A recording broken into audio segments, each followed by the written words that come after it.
program diklat yang ada, baik program pokok, kalau di PP Makassar sekarang ada Nautika, Teknika, dan KLK, tapi ada sertifikat-sertifikat pendukung yang harus dikembangkan supaya pelaut kita memiliki kompetensi, memiliki profesiensi, sehingga memenuhi syarat untuk melakukan pekerjaan di atas kapal.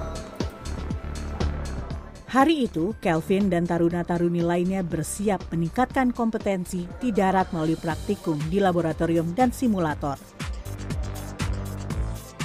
Terdapat 51 ruangan laboratorium dan simulator dengan kapasitas 12 hingga 24 orang tiap ruangan yang terbagi di kampus 1 dan 2. Pemberian materinya disesuaikan dengan masing-masing jurusan.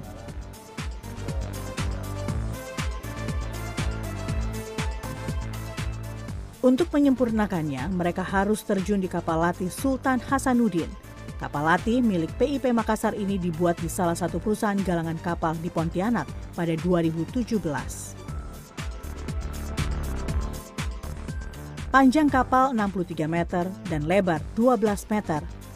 Kapal dapat menampung 100 taruna-taruni, 100 penumpang dan dilengkapi kamar untuk 10 instruktur serta kamar VVIP untuk 4 orang. Tiap semester, taruna-taruni memiliki jadwal praktik di kapal latih, materi navigasi untuk jurusan nautika,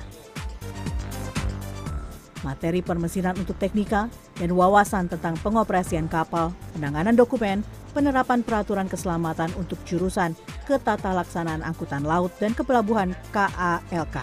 Hal ini sangat berkaitan dengan tugas administrator pelabuhan. Pelatihan yang matang ini membuat Kelvin merasa terbantu dan tak ragu-ragu mengerjakan sesuatu di perusahaan tempatnya melakukan praktik laut. Kemampuan berbahasa Inggris yang dipelajarinya di PIP Makassar juga memudahkan Kelvin dalam menjalani praktik laut. Kelvin melaksanakan praktik lautnya di perusahaan asal Taiwan, salah satu dari ratusan perusahaan yang bekerja sama dengan PIP Makassar. Setelah lulus, Kelvin bisa bekerja di sana dengan gaji $3.500 per bulan atau sekitar 50 juta rupiah. Saya sangat bersyukur karena kerjasama yang diadakan PIP ini dengan perusahaan saya kemarin, karena saya tidak perlu lagi untuk mencari perusahaan pada saat saya selesai sekolah dari PIP ini, dan saya langsung join ke perusahaan saya ini yang kemarin. Jadi untuk gajinya sendiri bisa dibilang cukup besar. Gajinya sendiri pada saat saya akan join lagi itu sekitar $3.500 per bulan.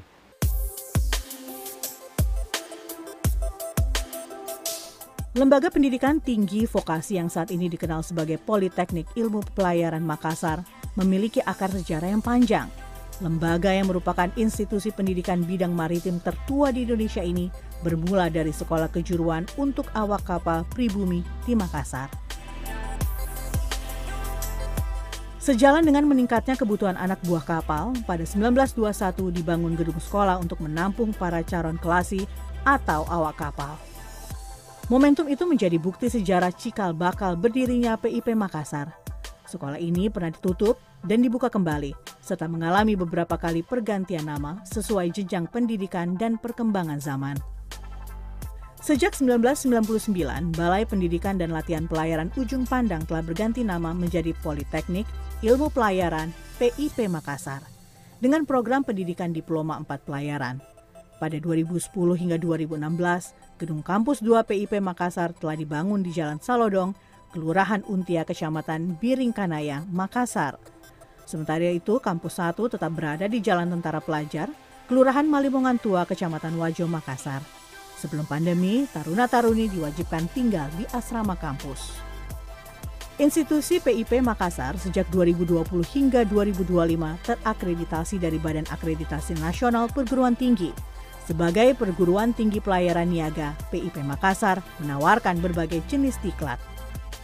Program pendidikan dari PIP Makassar ada pembentukan, yaitu untuk diklat ketarunaan, di mana diklat pembentukan ini ada beberapa inputan, ada polbid, ada reguler, dan ada mandiri. Kemudian diklat peningkatan, dalam hal ini yang perwira siswa atau PASIS, di mana inputnya adalah dari mereka yang sudah jadi pelaut untuk mengupgrade pendidikan dan pelatihannya untuk meningkatkan kompetensinya.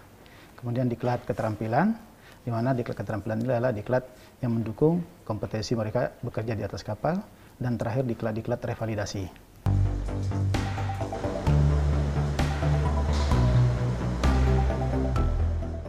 Tiap tahun terdapat sekitar 500 taruna-taruni lulusan jurusan nautika, teknika, dan ketatalaksanaan angkutan laut dan kepelabuhan. Standar kompetensi lulusannya bertaraf internasional, dan aturan yang diadopsi adalah International Maritime Organization atau Organisasi Maritim Internasional, dan Standards of Training, Certification, and Watchkeeping atau Konvensi Internasional tentang Standar Latihan, Sertifikasi, dan Dinas Jaga Amandemen 95 dan 98. Dalam beberapa tahun terakhir, lulusan PIP Makassar yang bekerja di perusahaan domestik sekitar 63%, sementara sekitar 8% bekerja di perusahaan asing. Selebihnya tersebar di instansi pemerintahan, TNI, Polri, dan profesi lainnya. Mereka yang telah menjadi pelaut dan ingin meningkatkan kompetensinya kini bisa dilayani PIP Makassar melalui sertifikasi. Sejak akhir 2009, PIP Makassar berubah dari Satuan Kerja Penerimaan Negara, bukan pajak PNBP, menjadi Badan Layanan Umum. BLU merupakan satuan kerja di bawah Kementerian Keuangan. Perubahan ini membuat PIP Makassar mempunyai keleluasaan untuk mengembangkan program pelayanan pendidikan. Dengan berubah menjadi Sarkel BLU, mempunyai tugas tentunya memberikan pelayanan yang lebih baik. Tentunya pengembangan program-program diklat yang ada, baik program pokok, kalau di PIP Makassar sekarang ada nautika, teknika, dan KLK. Tapi ada sertifikat-sertifikat pendukung yang harus dikembangkan supaya pelaut kita memiliki kompetensi, memiliki profesiensi, sehingga memenuhi syarat untuk melakukan pekerjaan di atas kapal, memenuhi standar kompetensi yang diharuskan oleh International Maritime Organization. Dari segi perekonomian tentunya negara mendapat keuntungan bahwa memberikan pelayanan kepada masyarakat dengan rupiah murni yang lebih kecil. Kalau kita bandingkan 2015 PIP Makassar ini memiliki target 53 M. Sekarang ini lompatannya sudah 4 kali lipat. 140 miliar dapat target pendapatan dapat dicapai sehingga layanan kepada masyarakat jumlahnya lebih besar.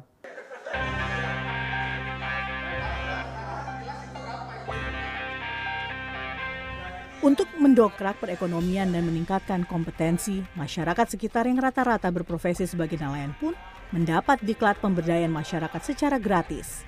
Salah satu edukasi yang diberikan adalah tentang kesadaran atas keselamatan berlayar. Tak hanya itu, selama pandemi COVID-19, PIP Makassar pun bekerja sama dengan pemerintah daerah sebagai salah satu sentra vaksinasi. Ribuan dosis vaksin diberikan kepada masyarakat di sekitar kampus. Sementara klinik utama yang dimiliki PIP Makassar akan ditingkatkan menjadi rumah sakit tipe D. Hal ini sesuai tuntutan pelayanan untuk menjaga kesehatan pelaut sampai usia 60 tahun. Pendidikan kemaritiman memberikan optimisme untuk mencetak pelaut yang ulung. Hal ini sesuai kultur masyarakat Makassar baik di kecamatan wilayah pesisir maupun kepulauan yang bergantung pada laut. 30% kecamatan di Makassar merupakan kawasan pesisir. Jika pelaut bekerja di perusahaan asing pasca pendidikan dan bergaji tinggi, gairah ekonomi masyarakat sekitar meningkat. Selain mampu mengangkat harkat martabat keluarga, juga menyumbang devisa negara. Bisa dibayangkan kalau 1.700 pelaut kemudian mengirim dananya ke ibu bapaknya di kota Makassar. Ini merupakan bangkitan ekonomi yang luar biasa. Ya, secara kapital ini memberi sumbangsi besar dalam perkuatan ekonomi di kota Makassar yang pada saat sebelum COVID 8,79%. Saya curiga justru positioning Makassar yang begitu kuat secara ekonomi growth itu salah satu ditopang oleh hadirnya ribuan pelaut yang bekerja di luar kemudian mengirimkan uang fresh money kepada keluarganya sehingga ketahanan ketahanan ekonomi resilient mereka cukup kuat. Makassar ini cukup kuat secara pertumbuhan ekonomi.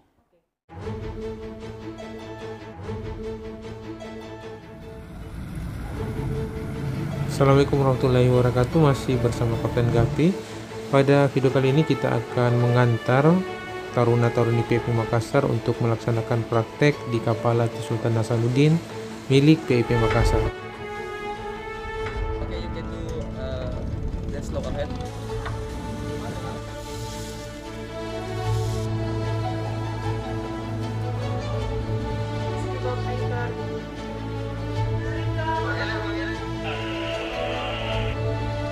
Nah, saya termotivasi untuk menjadi seorang taruna di PP Makassar karena saya melihat kakak senior saya itu bisa keliling dunia dengan cara dia berlayar, dan semua itu dia dapatkan dari PP Makassar ini, Kak. Jadi motivasi saya sebenarnya pertama ingin jadi taruna dan meningkatkan disiplin saya. Yang sebelumnya saya kurang disiplin, pada saat SMA masuk ke PIP ini saya bisa membina karakter saya menjadi seorang pemimpin lagi, Kak.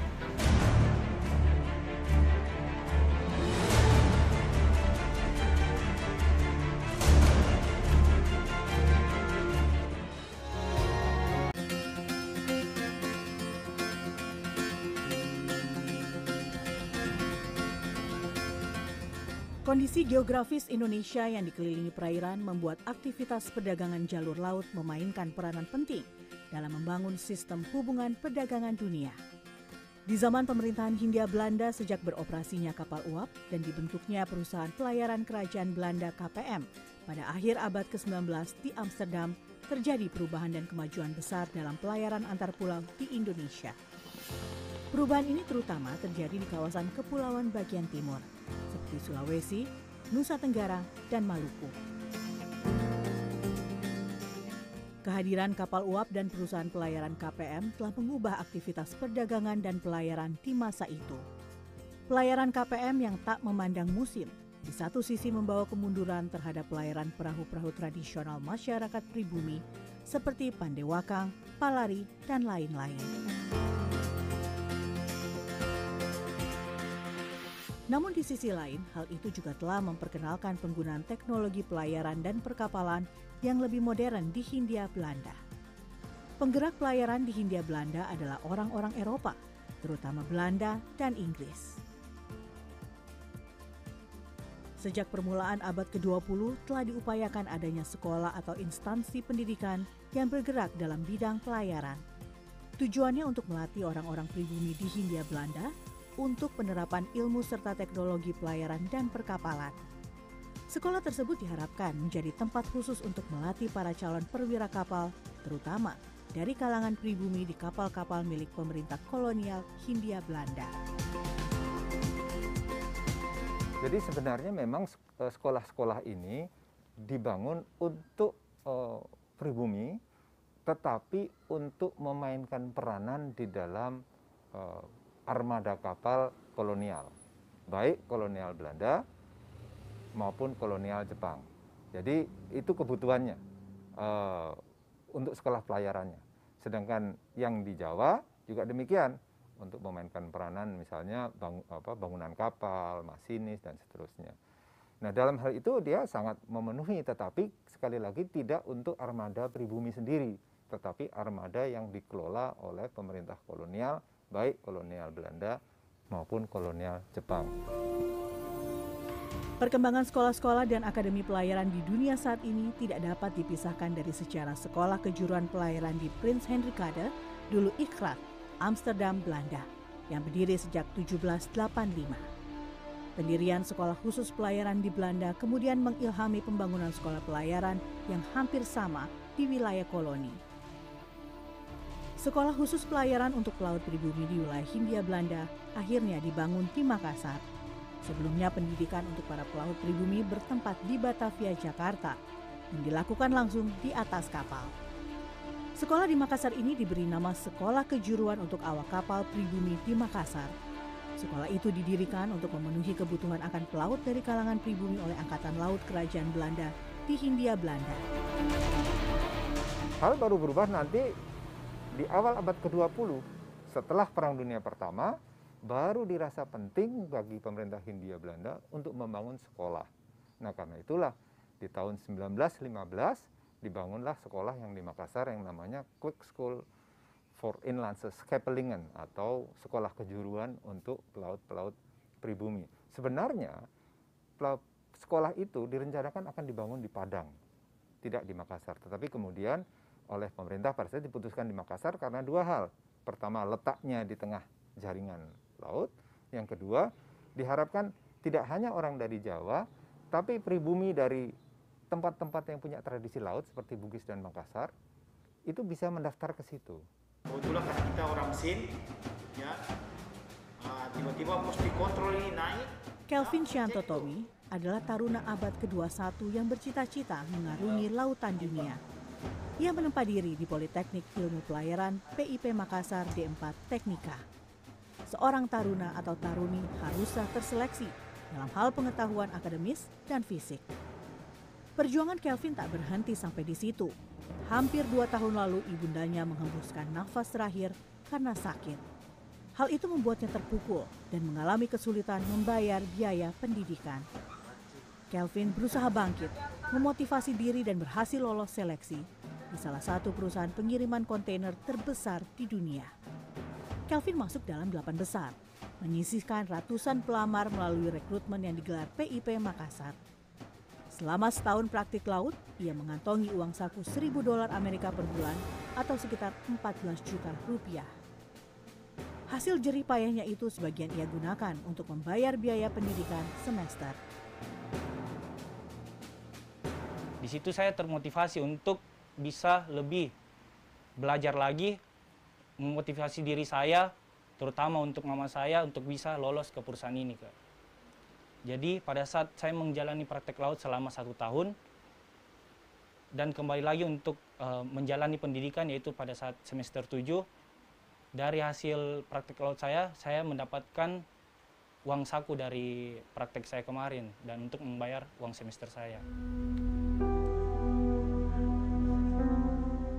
Di mata keluarga, Kelvin adalah sosok yang ambisius, pekerja keras, dan perhatian terhadap keluarga. Sejak masuk PIP Makassar, Kelvin menjadi pribadi yang lebih disiplin.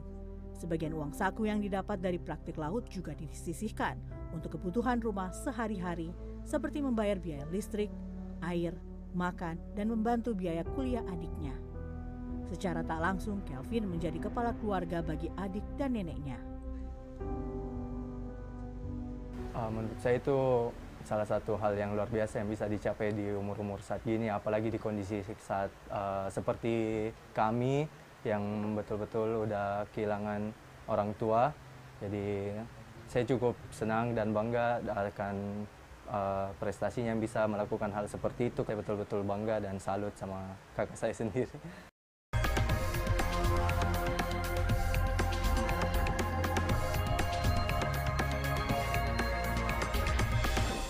Saya sangat bersyukur karena kerjasama yang diadakan PIP ini dengan perusahaan saya kemarin, karena saya tidak perlu lagi untuk mencari perusahaan pada saat saya selesai sekolah dari PIP ini.